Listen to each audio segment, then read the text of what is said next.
Have you ever felt completely stuck? Like your situation is just totally out of your hands? Well, today we're going to dive into a story that suggests the key to changing your entire world might actually be a lot simpler than you think.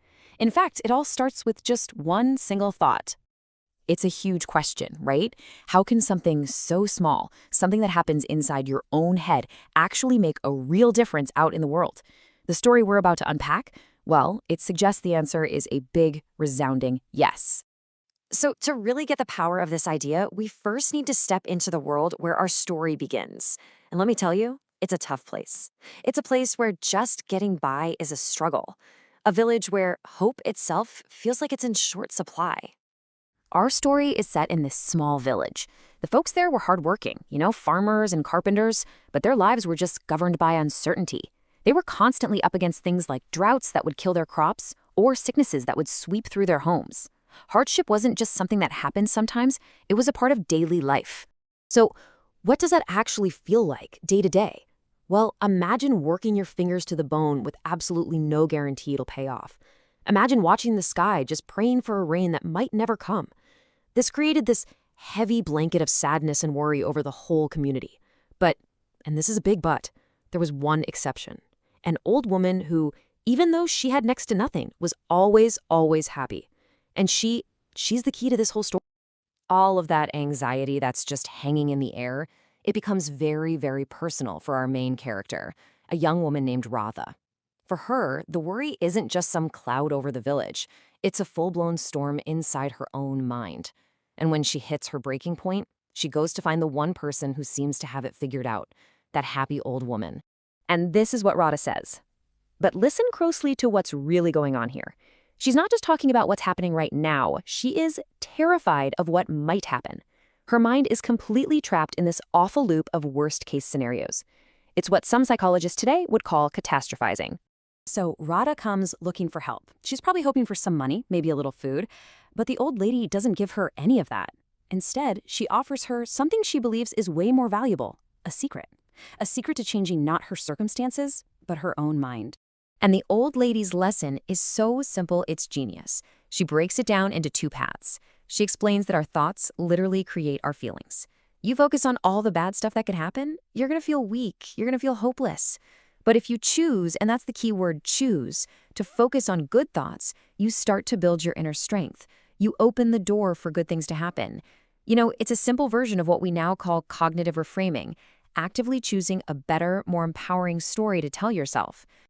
And to really make this idea land, the old woman tells Radha another quick story, a little parable about a man who was convinced he had nothing left at all. That's what the man cries out. He's sitting by this beautiful flowing river. The sun is shining, but all he can see is everything he doesn't have. No food, no money, no family. His complete focus on what he lacked was the real source of all his pain. The mentor's advice was just a simple but totally profound shift in perspective. Stop counting everything you've lost and start noticing what you actually have. The river, the trees, the sun on your face. The second that man shifted his focus from a mindset of scarcity to one of abundance, his entire emotional world started to change. So after hearing this, Radha gets it. The light bulb goes off. But the old woman is wise, and she knows that understanding an idea and actually living it are two totally different things. So she gives Radha a super concrete, actionable plan to turn this wisdom into a daily habit. And the plan is just beautiful in its simplicity. It starts the second she opens her eyes. Step 1, make a conscious choice. Step 2, set an intention with one simple sentence. Today will be a good day. Step 3, use that feeling as your fuel for the day.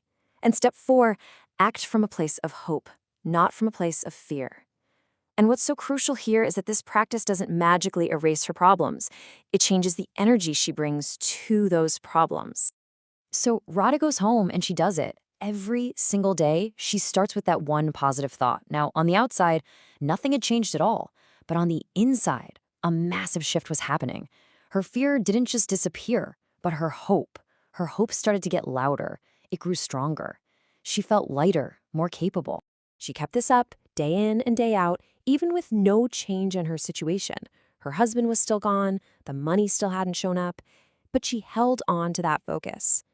And then, after a few weeks of this, the news she had been so desperate for, it finally arrived. Her husband was okay, he'd found work, and help was finally on its way. And when she ran and told the old woman the good news, the woman just smiled and said, "See, when you create a space for hope, you give good things a chance to find you." And this is such an important distinction to make. This story isn't about some kind of magic or just pretending problems don't exist. The kind of positive thinking we're talking about here isn't about ignoring reality. It's about consciously choosing to face your problems with a hopeful heart, because that is what gives you the strength to keep going and overcome them.